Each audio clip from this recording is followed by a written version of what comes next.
Haven't made a video in a while, so here goes. One of the questions that I often am asked, because of the fact that I have a um, rather organized structure of the universe in this little hologram I've created for myself, if I still believe in God. And the answer to that is actually unequivocally. Um, I believe that there is a shared consciousness which is manifesting itself in many different shapes and forms and reflecting that consciousness between shapes and forms and essentially learning about itself, about its subconsciousness. And that sounds complicated, but there's a human experience that directly correlates. It's called dreaming. So when you fall asleep at night and you have a dream, and say you're trying to slay a dragon in some abysmal cave, rescuing a princess, whatever the dream is, it doesn't really matter. When you wake up, who else was there? There wasn't a dragon, certainly wasn't a princess.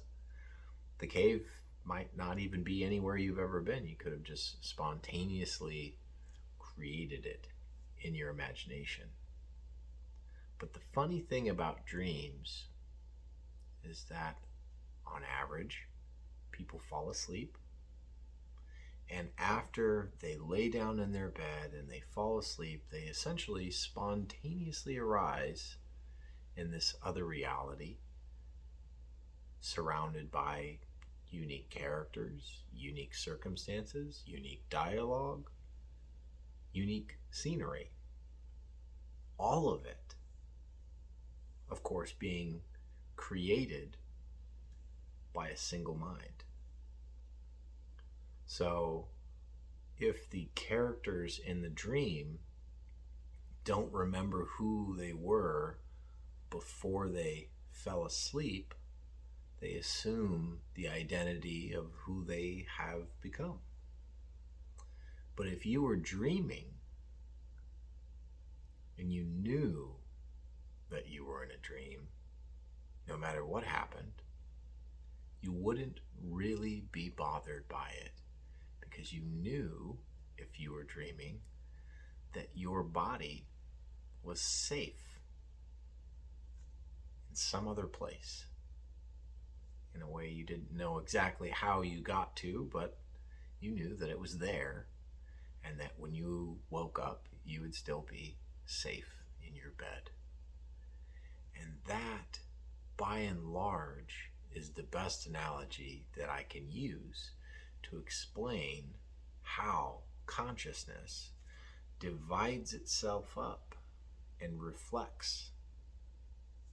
Because that's how we get to know ourselves when we look at our dreams, when we see what we're afraid of, when we see what our aspirations are. We are learning about ourselves, learning about our subconsciousness, learning about our conscious reaction to certain circumstances. And so when we look at the greater dream of existence, all of us are simply characters in God's dream. And to the degree that you're willing and able, you, me, any human, can actually be a lucid dreamer, a character that remembers and feels who they were before they fell asleep, that lives in the security of knowing that no matter what happens in the nightmare, that they will awaken unharmed. It's this kind of thinking that can allow you to live your very best life. Not just live the dream, but actually make it a fantasy. Because even if it's a nightmare, you can respond to it fantastically if you're not afraid. It's one of the things that I live by. Just wanted to share it. Dream well.